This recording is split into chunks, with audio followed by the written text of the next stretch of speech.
தேவனுக்கு மகிமை உண்டாவதாக. சங்கீதம் 35 அதிகாரம் 11 முதல் 20 வரை. கொடுமையான சாட்சிகள் எழும்பி நான் அறியாததை என்னிடத்தில் கேட்கிறார்கள். நான் செய்த நன்மைக்கு பதிலாக தீமை செய்கிறார்கள். என் ஆத்துமா திக்கற்று போக பார்க்கிறார்கள். அவர்கள் வியாதியாய் இருந்தபொழுது இரட்டு என் உடுப்பாய் இருந்தது. நான் உபவாசத்தால் என் ஆத்துமாவை உபத்திரவப்படுத்தினேன். என் ஜெபமும் என் மடியிலே திரும்ப வந்தது. நான் அவனை என் சிநேகிதனாகவும் சகோதரனாகவும் பாவித்து நடந்து கொண்டேன்.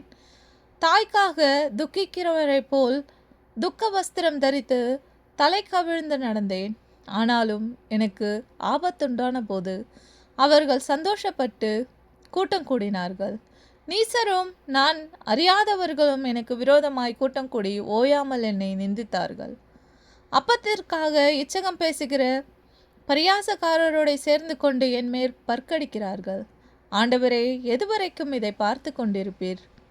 என் ஆத்துமாவை அழிவிக்கும் என் அருமையானதை சிங்க குட்டிகளுக்கும் தப்புவியும். மகா சபையிலே உம்மை துதிப்பேன். திரளான ஜனங்களுக்குள்ளே உம்மை புகழுவேன். வீணா எனக்கு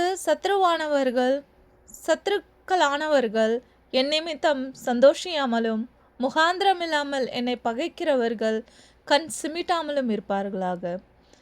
அவர்கள் சமாதானமாய் பேசாமல் தேசத்திலே அமைதலாய் இருக்கிறவர்களுக்கு விரோதமாய் வஞ்சகமான காரியங்களை கருதுகிறார்கள். தேவனுடைய வாக்கியங்கள் நம்மை தேற்றுவதாக. தேவன் தாமே நம் ஒவ்வொருவரையும் ஆசீர்வதிப்பாராக. ஆமென்.